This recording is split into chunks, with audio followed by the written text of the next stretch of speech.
Today, I'm attempting the most insane, most dangerous real-life Pokémon experiment ever recorded. I managed to get my hands on 8 baby Eevees. Right now, they're just tiny, fluffy, identical little puppies. They play together, sleep in one giant cuddle puddle, and honestly, they all look exactly the same. But in the Pokémon universe, Eevee has an unstable genetic code, which means its environment completely decides what it becomes. So I didn't just build them a cage. I bought an entire empty warehouse and turned it into a massive, reinforced Octagon facility. Inside it, I built 8 completely isolated, extreme biomes. Room 1, a volcanic chamber, burning at 120 degrees. Room 2, a deep freeze, at -30. Room 3, a fully aquatic deep water tank. Room 4, packed with high-voltage static coils.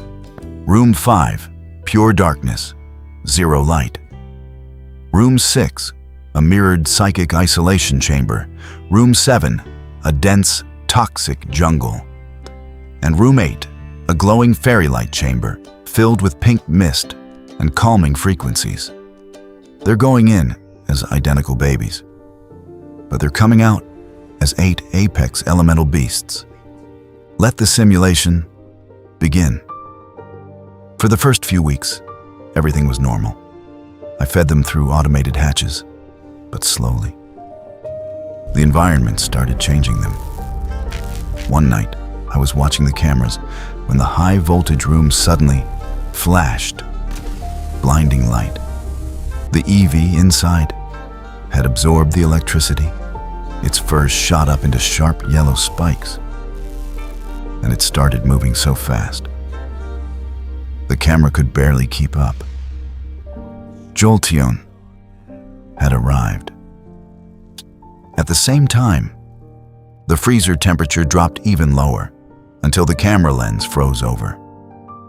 Through the ice, I saw a sleek, crystal blue figure, breathing actual frost. Glaceon. Over the next 48 hours, every single one of them evolved.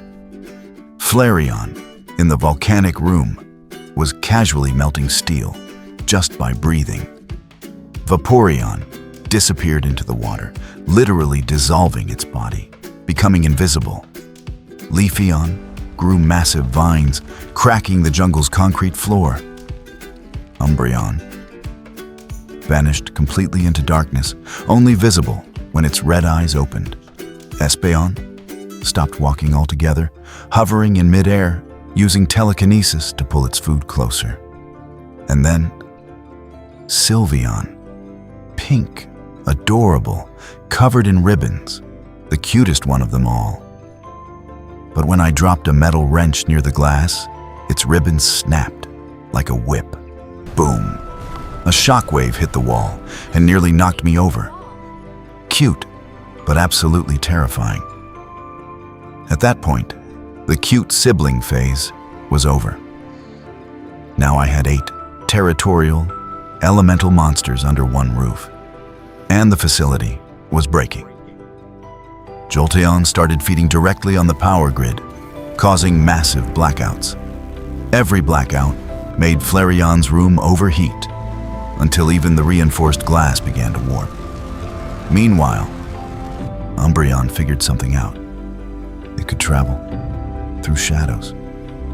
I checked the camera, see nothing, then turn around, and it would be standing right behind me, just staring.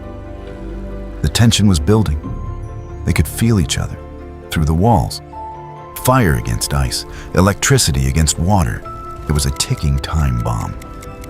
And on day 60, the bomb exploded, and Jolteon absorbed too much power and unleashed a massive EMP blast. Everything shut down. Locks failed. Doors opened, and one by one, all 8 elemental beasts walked out. Then suddenly, they ran, straight out of the warehouse, and into the real world.